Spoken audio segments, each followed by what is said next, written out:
പശ്ചിമ ബംഗാളിൽ പതിറ്റാണ്ടുകൾ നീണ്ട തൃണമൂൽ കോൺഗ്രസിന്റെ അഴിമതി ഭരണത്തിന് അന്ത്യം കുറിച്ച് ബി.ജെ.പി അധികാരത്തിലേക്ക് കുതിക്കുകയാണ്. വോട്ടെടുപ്പ് പൂർത്തിയായതിന് പിന്നാലെ പുറത്തുവന്ന എക്സിറ്റ് പോൾ ഫലങ്ങൾ ബി.ജെ.പിക്ക് വൻ ഭൂരിപക്ഷം പ്രവചിച്ചതോടെ മമതാ ബാനർജിയും സംഘവും അക്ഷരാർത്ഥത്തിൽ വിറച്ചു തുടങ്ങി. പരാജയം ഉറപ്പായതോടെ എക്സിറ്റ് പോൾ ഫലങ്ങളെ തള്ളിക്കൊണ്ട് മമത രംഗത്തെത്തിയത് വോട്ടെണ്ണൽ ദിനത്തിലെ നാണക്കേട് മറയ്ക്കാനുള്ള വെറും തന്ത്രം മാത്രമാണെന്ന് ബി.ജെ.പി പരിഹസിച്ചു.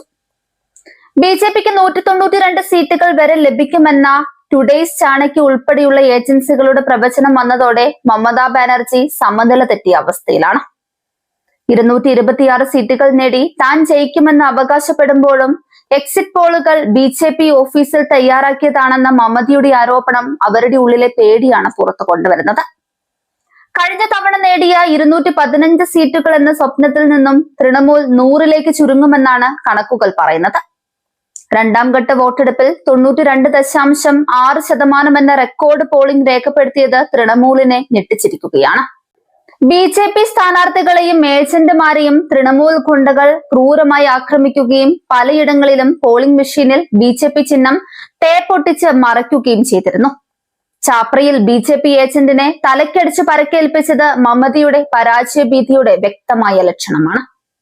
എന്നാൽ ഈ ക്രൂരതകൾക്കെല്ലാം വോട്ടർമാർ ബൂത്തുകളിലെത്തി ശക്തമായ മറുപടി നൽകി കഴിഞ്ഞു.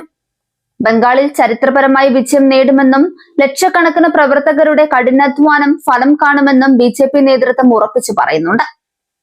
പ്രധാനമന്ത്രി നരേന്ദ്രമോദിയുടെ വികസന രാഷ്ട്രീയവും അമിത്ഷായുടെ തന്ത്രങ്ങളും ബംഗാളിലെ കുടുംബ ഭരണത്തിന് അന്ത്യം കുറിക്കുമെന്ന് ബി.ജെ.പി അധ്യക്ഷൻ ബി.വൈ വിജയേന്ദ്ര വ്യക്തമാക്കി. കേന്ദ്രസേനയുടെ കനത്ത കാവലിൽ വോട്ടെടുപ്പ് നടന്നതിനാൽ മമതയുടെ ഗുണ്ടകൾക്ക് കള്ളവോട്ട് ചെയ്യാൻ സാധിച്ചില്ലെന്നതാണ് തൃണമൂലിനെ ചൊടിപ്പിക്കുന്നത്.